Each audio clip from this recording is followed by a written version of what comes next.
welcome, or if you're not new, welcome back to my channel. I am back from my holiday vacation trip, family road trip to Lithuania, Latvia, and Poland. And I figured because I did take like several clips throughout the trip, I wanted to like just talk to you about where we went and like what we did, because it was an interesting trip, and I have never actually been to like explore Poland ever. It's always been the country that you just sort of drive through. So I wanted to give you an overview of all that we did.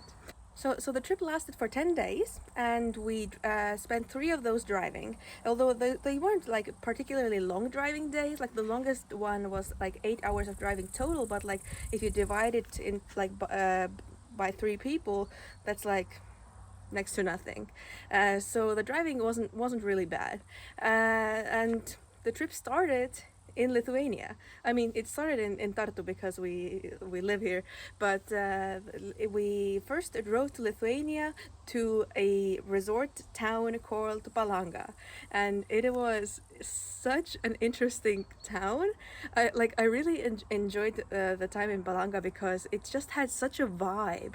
Like we spent if you don't count the daytime when we were like out and about everywhere outside the city, then during the evenings we spent a lot of time on like the main street. I don't even know what the name of the street was, but it was just a street that was full of life. There were so many and it wasn't touristy, like very touristy at the same time as well. So it was really fun. It was full of all kinds of like restaurants and like pubs, but there were also a lot of like fairground games and things.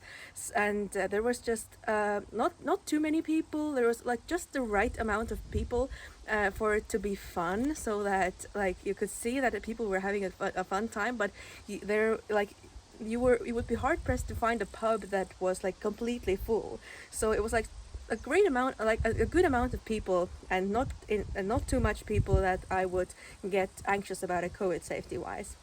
So Palanga was really fun, and Palanga is like a pretty well known resort town in Lithuania, and because it is a resort town, it is also like right next to the sea, which means that because we were pretty lucky with the weather when we were in Palanga. We spent the first day there at the Palanga beach, which was really pretty and like sandy, and like we didn't go swimming because it wasn't like quite that warm, but it was like over 20 degrees. So we did spend the day at the beach, which was really nice. And on the second day there, we drove south to the Neringa municipality, which is basically this extremely narrow but very long peninsula that starts in the Russian Kaliningrad oblast, which so you can't really go onto the peninsula by road. You have to take a ferry to get onto the peninsula, onto part of the peninsula that is Lithuanian, and it's like really pretty. The most interesting part that we saw in the peninsula was the incredibly like the massive sand dunes, and we spent like I think we spent several hours just like not hiking but like walking on the sand dunes and going to see like the view from the highest dune. Like I wasn't expecting the dunes to be that big.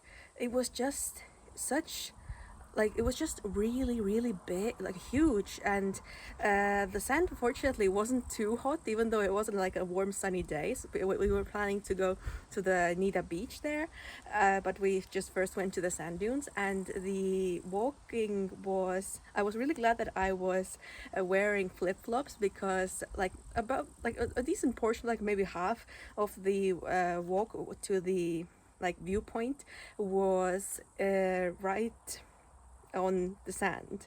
So I could just take off the flip-flops and walk in the sand, and fortunately the sand wasn't too hot, and it was just like it was just like really interesting to see such big sand dunes where, I mean, it makes sense that they're there because it is like a really narrow and very long peninsula, so it's like makes sense for the sand to gather there, but it's just something that I haven't seen before.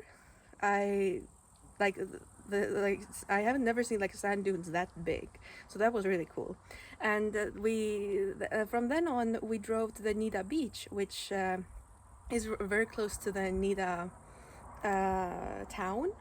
And it was also like a very nice beach, but we were really tired from walking on the dunes, so on the beach we just laid down and I didn't sleep, but like my mom and sister possibly napped, but it was a nice day as well. So that was what we did in and around Palanga.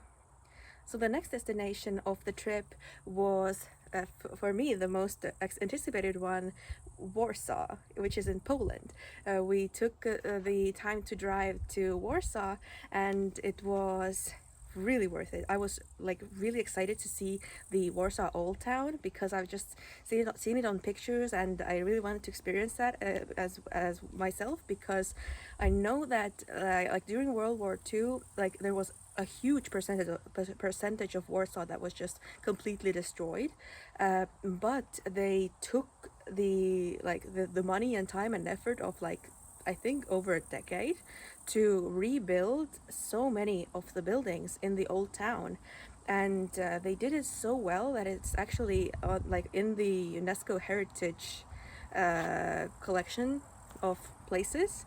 And it is like very well deserved because it is absolutely beautiful. Like the old town was so cool, and we really had a great time just looking at the old town from a variety of restaurants slash pubs in the old town. So that was great.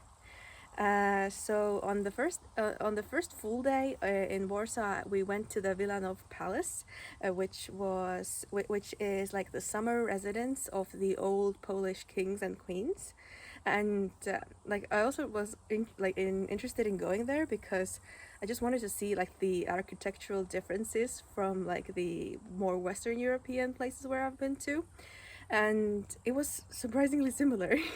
I mean, which makes sense because it's still Europe, but it was absolutely beautiful.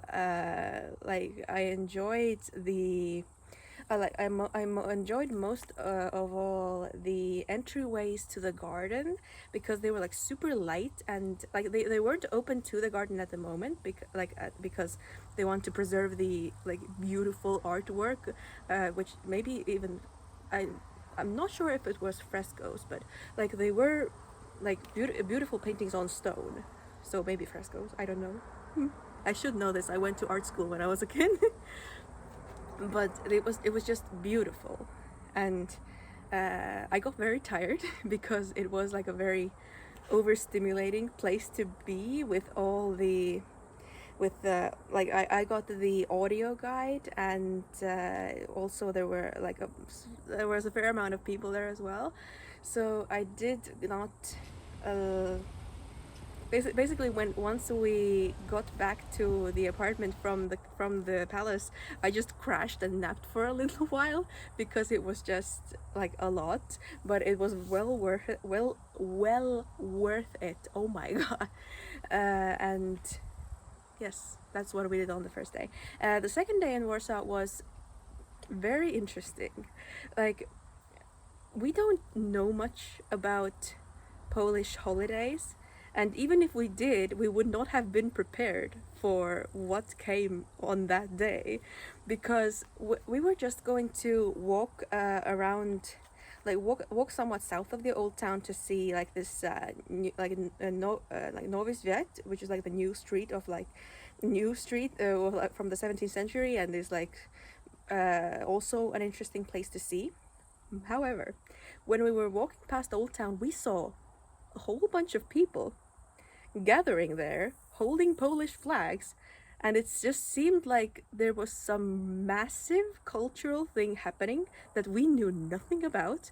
But with some quick Googling that my sister did, we found out that it was the day of the presidential inauguration of the new Polish president, and apparently it's a big deal in Poland, which was interesting because like in Estonia, when the new president gets inaugurated, it's like it's not even a holiday for anyone. It's just a day like any other. There is no like celebrations on the street and like people waving flags in these huge collectives of hundreds or possibly even thousands of people on the castle square. It's like the I did not expect that. It was very interesting to see how big of a deal getting the presidential inauguration is in Poland, and like it was stressful for me COVID-wise because that amount of people did cross the threshold of like outdoor events that I am willing to participate in, that I feel COVID safe at. But fortunately, all went well. Nobody got sick. We just like observed the cultural phenomenon that was happening on that square, and then went on to walk through the city for a long time. Just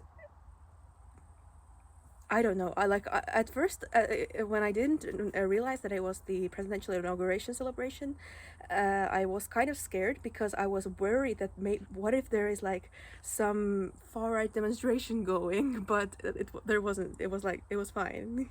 It was just a nation celebrating, which is fine. Just I did not expect that at all. But for the rest of the day, we walked around the southern, like the part of Warsaw that was south of the old town, and we saw the Nowy Swiat, which was nice, shorter than I expected. And then when we were walking back, we wanted to see the promenade next to the river, but because there was some distance to go through between those two destinations, I managed to lead us to like through some sketchier areas, which I mean I was okay with there, but my mother and sister were creeped out by because of the amount of like less well renovated buildings with more graffiti. So basically we did a lot of walking before we found some bar where we could relax after our long walk. But yes, that was Warsaw. It was very cool. I deeply enjoyed the old town, and even though it was pretty touristy, but like it's still nice, even if it is touristy. And there weren't too many tourists, just way more than in Palanga, because although I can't really say if there were many tourists in Palanga or not, because for the life of me I cannot tell the difference between Latvian and Lithuanian. So there may have been many Latvians in Palanga, but I would never know. Then our next destination was way up in Latvia, which we initially just drove through, and we drove from Warsaw to Ventspils, and that was like our longest drive. But the drive wasn't that bad, but just the last leg of the drive went through like a lot of road work, so that was like so it took a little bit longer than we wanted to, and we ended up arriving in the city pretty late, and we struggled to find a place to eat. But we did find like the castle pub eventually, so that we could eat at outside before it closed. But Ventspils was an experience. It's like when you go to a city, like I think my sister was the one who said very aptly, or my mother. I think my mother was the one who said very aptly that that it's like when you go to a city and you can tell that in 15 years it's going to be a banging place to be, but just not yet, because it was supposed to be like a pretty, like also a resort town, because it is also right by the sea, like Palanga, but it was very different from Palanga because it was just devoid of people. like it like summer is like the prime time for tourist season in the Baltics. So we would expect there to be a lot of people in Ventspils, but there really weren't. There were so few people that it was kind of sketchy to walk around the town, like between where our apartment was and the old town. So basically in Ventspils we drove everywhere because it just felt so weird to be on deserted streets. Like literally the streets were so empty all of the time that if Tartu, my hometown, were that empty, then we would then all of us, my mother and sister included, would be worried that like the war has started or something, and that like people are not allowed to be outside or something like that. Like like that was the amount of people that you could see. It was just, you could walk a kilometer and only see one person walking their dog, and that's it, through a town. And it's not like a small town. It just, yeah, it was weird. It just didn't feel, it didn't have the vibe, like the homey vibe and like fun vibe that Palanga had. But like the vibe was sketchiest on the first evening when we were just trying to find a place to eat. But it like it as time went on, it got better. So on our first day to Ventspils, the weather wasn't great. Like it was pretty warm, but it wasn't really sunny. So we couldn't go to the beach, which meant that we just did a full culture day. So we went to the castle, which was on the smaller side, but still nice and interesting. Like the medieval stuff is very interesting for me to look at, especially the handicraft stuff. But we also went to see the old town, which was really reminiscent of Tartu for me, especially from like in the market, because the marketplace was exactly like it is in Tartu. Like you had the open market where people sell vegetables, and you have the closed market where people sell meat and like dairy products. And it was just, I guess if you're not from a town that has something like that, then it's like a cultural experience for you to see that. But like for me, it was just like, ah, nice, you have that too. But the old town itself was pretty. It was also pretty deserted as the rest of Ventspils.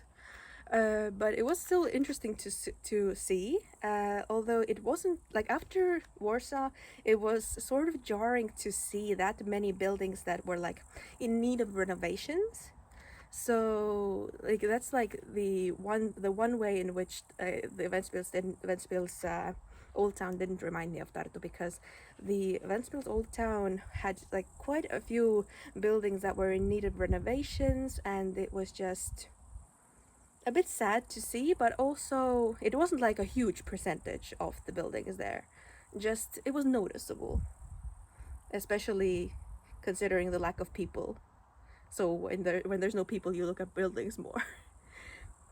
The final day of the trip, or the final full day of the trip, was very, very nice, and we were very lucky with the weather again, because it was once again sunny and pretty warm. Not warm enough to swim, but still pretty warm, and warm enough to go to the beach. And the Ventspils was pretty windy, but it was still a nice beach to be at, and like just relax for the last day of the vacation, because after spending the entire first Ventspils day going to the open air museum and the castle and the old town, we were like quite full on the culture. So it was nice to go to the beach and do some crossword puzzles and relax. And that was the trip. The next day we drove back to Tartu, which was a pretty short trip because Latvia is like right next to Estonia, and it was like it was an interesting trip. I am, however, in two minds about whether or not like the amount of COVID stress that I felt on that trip was bigger than the amount of fun that I had on the trip. So I don't know if the fun weighed up the COVID stress on that trip. So like I'll have to think about that. Like I'm in two minds about that. But like because the amount of COVID stress that I did feel during the trip, it made me like it sort of made my chronic illnesses a little bit worse, like more on the chronic pain and fatigue side, because whenever I would have a free moment, I would nap, and I'm not a napper like in my regular life. Like I spent a lot of time just recovering from everything that we had been doing, and it might have been just like sensory overload and like autism related that made me nap all the time. But the fact that I felt so much stress was also felt in my chronic pain getting worse. And my chronic pain is like most present in my arms, and which really sucks because you need your arms to do pretty much everything. But it didn't get like super bad, but it did get like bad enough for me to like still be feeling it, even though it is Thursday, like no, it is Wednesday, and I have been home for 3 days already, and the pain is still there. So the trip was fun, but also stressful. And now I am back at home, walking my chickens every day, doing my crafts. I got a new tattoo, which I am already sweating the second skin off of, which is not the best, but it's fine. And I hope that you have enjoyed this little story time traveling vlog. It's not like a proper traveling vlog because I don't like filming myself in public spaces. Also, my family is currently not yet aware or that I have a YouTube channel, so I don't want to talk to myself on camera in front of my family. I'm just not ready for that. And I just did a lot of clips of different places, and I hope you've enjoyed them. I will see you in the next video where I will be doing crafts, likely. Yeah. So yes, I hope you've enjoyed. See ya. Bye.